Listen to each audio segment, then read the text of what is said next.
अस्सलाम वालेकुम नाज़रीन। आज ईद का बहुत स्पेशल दिन है, तो मैंने सोचा है कि आपके साथ गपशप लगाते हैं। सबसे पहले तो मेरी तरफ से आपको बहुत बहुत ईद मुबारक। अल्लाह ताला से दुआ है कि अल्लाह ताला आपको ढेरों खुशियाँ दे और हम सबको अपनी हिफ्ज़ अमान में रखे।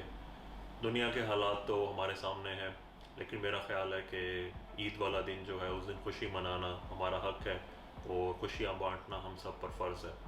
ख़ास तौर पे जिस तरह पाकिस्तान में कल ईद अनाउंस हुई है, तो ये तो खुशी तो बाला हो गई है। मरकज़ी रूयत हिलाल कमेटी जो है, हम सब बचपन से फॉलो करते आ रहे हैं, लेकिन आप कभी भी जो है इसका डिसीजन प्रिडिक्ट नहीं कर सकते कि क्या होने जा रहा है। और जिस तरह ये एक सस्पेंस थ्रिलर की तरह जो है ना, ईद की अनाउंसमेंट को, चांद की जो अनाउंसमेंट है उसे रखते हैं, ये बहुत ही जो है एक दिलचस्प एक्सपीरियंस है जो हम सब के लिए एक बहुत बड़ी यादगार रहती है बचपन से लेके अब तक। कोई भी प्रेडिक्ट नहीं कर सकता कि क्या होने जा रहा है, चाहे वो मरकज़ी वज़ीर हों साइंस और टेक्नोलॉजी के या जो भी लोग हों। और असल मज़ा इसी चीज़ का है क्योंकि आप टीवी के साथ ग्लू होकर बैठे होते हैं और आप वेट कर रहे होते हैं कभी क्या अनाउंसमेंट होगी। कुछ लोग जो है वो तरावी भी पढ़ लेते हैं, अल्लाह ताला उन्हें ज़्यादा अजर देगा। कुछ लोग जो है वो डिटर्मिंड होते हैं कि उन्होंने टीवी के सामने से ईद करवा के उठना है। मेरा भाई भी ऐसे ही है। उनके लिए कहा जा सकता है कि पेवस्ता रहे टीवी से, उम्मीदें हिलाल रख। तो ईद की जो ये अनाउंसमेंट है, ये बिल्कुल उसी तरह है कि ख़ास तौर पे जब अनाउंसमेंट होती है, मुफ्ती मुनीबुर रहमान साहब पहले करते थे, अभी मौलाना आज़ाद थे कोई, उन्होंने की है। तो मैं इसे सोच रहा था कि बिल्कुल जो है ना ये शॉशैंक रिडेम्पशन की तरह आहिस्ता आहिस्ता आहिस्ता आहिस्ता बिल्डअप होता है, और जब आप बिल्कुल भूल जाते हैं कि आप किस लिए ये मूवी देख रहे हैं या अनाउंसमेंट सुन रहे हैं, तो फिर आखिरी 2 मिनट में जो है ना अनाउंसमेंट होती है और फिर लोग खुशी से पागल हो जाते हैं। तो ये भी एक यूनिक एक्सपीरियंस है, इसे एंजॉय करना चाहिए। मैं जो आज आपसे बात करना चाहता हूँ वो भी ईद की मुनासबत से है। हम लोग जब घर में होते थे तो अबू के साथ, भाई के साथ हमारी बड़ी अच्छी एक एक्टिविटी होती थी कि सारा दिन घर बैठना है, गपशप करनी है, खाने खाने हैं, टीवी देखना है। और टीवी पे ख़ास तौर पे जो है जो उर्दू मुशायरा आता था, मज़ाहिया शायरी, वो हमारे लिए जो है एक बहुत यादगार एक्सपीरियंस है। अभी तो यहाँ पे कुछ ऐसा नहीं है। दोस्त हैं, हम मिलते हैं, खाने का प्लान करेंगे, डिनर का, लेकिन वो 24/7 जो है ना, जो ईद की फीलिंग है वो तो नहीं आती।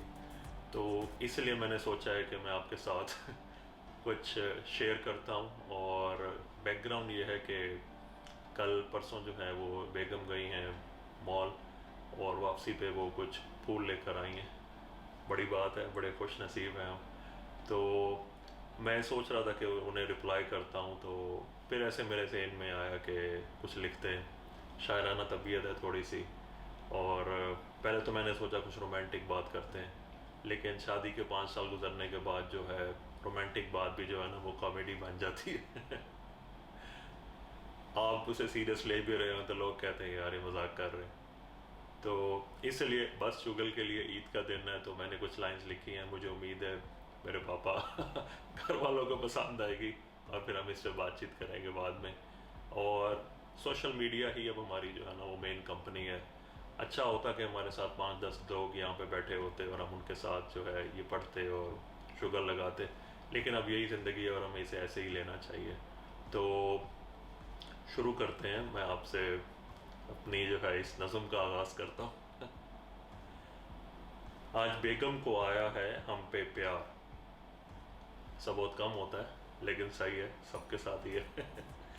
आज बेगम को आया है हम पे प्यार, दिल से सदा निकली है हो जा तैयार।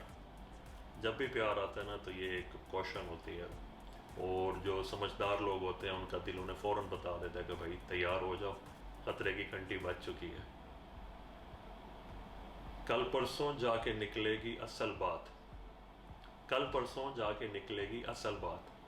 अभी आप इंजॉय कर लें, अगर आपको फूल मिले हैं तो आप खुशकिस्मत हैं, उन फूलों की खुशबू सूंघें, मोमेंट्स इंजॉय करें, लेकिन हाई अलर्ट पे रहें क्योंकि आज कोई मसला नहीं है, लेकिन आगे अगले 48 आवर्स 72 आवर्स जो है ना आपको बहुत ज़्यादा कॉशियस रहना है, क्योंकि ये डिस्कशन आने वाली है और वो जो ख़तरे की घंटी जैसे मैंने पहले कहा वो बज चुकी हुई है। कल परसों जाके निकलेगी असल बात, सर पे लटक रही है यही तलवार। शायद इशारा है ये किसी तरफ का। अब जो समझदार लोग होते हैं ना, एक्सपीरियंस लोग होते हैं, उन्हें पता चल जाता है कि ये जो प्यार मिल रहा है, जो गिफ्ट मिल रहे हैं, ये लाजमन इशारा है। शायद इशारा है ये किसी तरफ का, ईद की शॉपिंग या कोई पुरानी तकरार। तो सबसे पहले जो है ना, आप इस बात को मेक श्योर कर लें कि आपने उन्हें ईद की शॉपिंग करा दी हुई है। अगर नहीं कराई तो अभी भी आपके पास टाइम है, आज का दिन है, आप इसे कंपनसेट कर लें।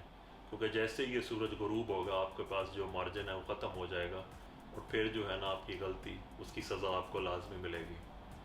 अगर ईद की शॉपिंग करा दिया तो फिर आप ये सोचें कि पिछले जो है ना 2-3 दिन में, एक हफ्ते में, महीने में, साल में, या जब से आपकी शादी हुई है तब से कोई एक पुरानी लड़ाई जो है, कोई तकरार आपकी खड़ी हुई है, तो वो वापस आने वाली है। तो मैं आपको क्वेश्चन करना चाहता हूँ कि आप अपना सारा एविडेंस जो है ना वो इकट्ठा कर लें, पुराने डॉक्यूमेंट्स खोल लें, और अपना जो है ना बयानिया वो तैयार कर लें कि आपकी पेशी लगने वाली है।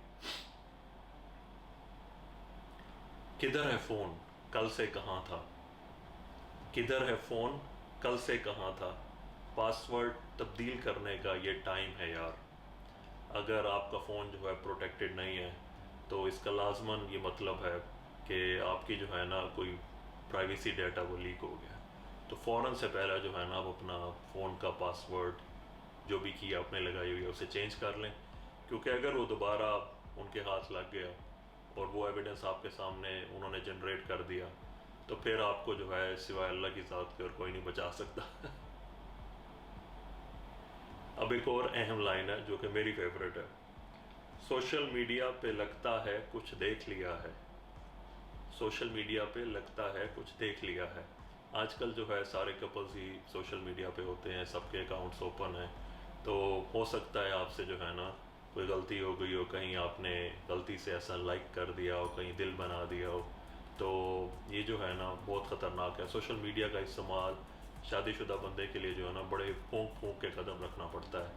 ये कोई आसान बात नहीं है, ये एक आग का दरिया बन चुका हुआ है। और ख़ास तौर पे जो आपके सारे कॉन्टैक्ट्स हैं, जो भी आप कमेंट्स करते हैं, चीज़ें शेयर करते हैं, बड़े ख़ास तौर पे उन्हें रिव्यू करना पड़ता है, पहले फ़िल्टर लगाना पड़ता है, और उसके बाद जो है ना आप कोई चीज़ शेयर करनी चाहिए। तो बात हो रही थी कि सोशल मीडिया पे लगता है कुछ देख लिया है, या पुरानी अलमारी से कुछ मिले हैं आसार। पुरानी अलमारी जो है ना, ये एक बहुत ही ज़बरदस्त चीज़ है बॉयज़ के लिए। हमारी सारी चीज़ें जो है ना उस अलमारी में होती हैं, या कोई ड्रॉअर होती है जिसको लॉक लगा हुआ होता है। तो लेकिन मसला ये है कि हमें शुरू में तो आदत नहीं होती, हम लोग अपनी सारी चीज़ें जो हैं ऐसे ही बेध्यानी में रख लेते हैं, अकेले रहते हैं या घर वालों के साथ कोई इतना इंटरफेयर नहीं करता। लेकिन शादी के बाद जो है ना वो आपकी अलमारी, जो पुरानी अलमारी है, वो आपकी नहीं रहती। अगर आपने गलती कर ली है और आपने उसका लॉक अगर रह गया या आपने नहीं लगाया, तो बस दैट्स इट। वहाँ से जो है कुछ तस्वीरें और कुछ हसीनों के खतूत जो आपके निकलेंगे वो आपके लिए जो है ना बहुत भारी साबित होंगे।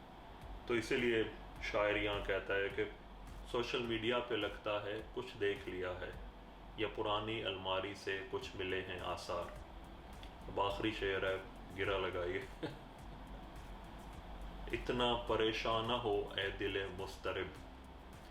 अब इस लाइन के लिए जो है ना मैं सोच रहा था कि कोई आसान सा जुमला रखते हैं, लेकिन फिर मैंने कहा नहीं, थोड़ा शायराना टच आना चाहिए। तो फिर मैंने जो है दिल मुस्तरिब जो है ना वो ऐड किया। वैसे मुस्तरिब जो है एक अच्छा तखल्लुस हो सकता है, और मुस्तरिब का अगर इंग्लिश में ट्रांसलेशन की जाए तो मेरा ख्याल में क्यूरियस जो है ना इसका एक अच्छा वर्ड है, मुस्तरिब, डॉक्टर मुस्तरिब। इतना परेशान ना हो ए दिल मुस्तरिब। इतना परेशान ना हो ए दिल मुस्तरिब। हो भी जाता है सच्चा प्यार कभी कभार, कभी कभार। तो ये सारे डाउट्स तो ठीक हैं, लेकिन हो सकता है कि एक अच्छा मोमेंट हो जिसमें उन्हें आप पे प्यार आ गया हो। तो इन फूलों को जो है आप एक्सेप्ट करें और इन्जॉय करें। और मेरी तरफ से एक बार फिर आपको ईद मुबारक। अपना ख्याल रखें। अल्लाह हाफ़िज़।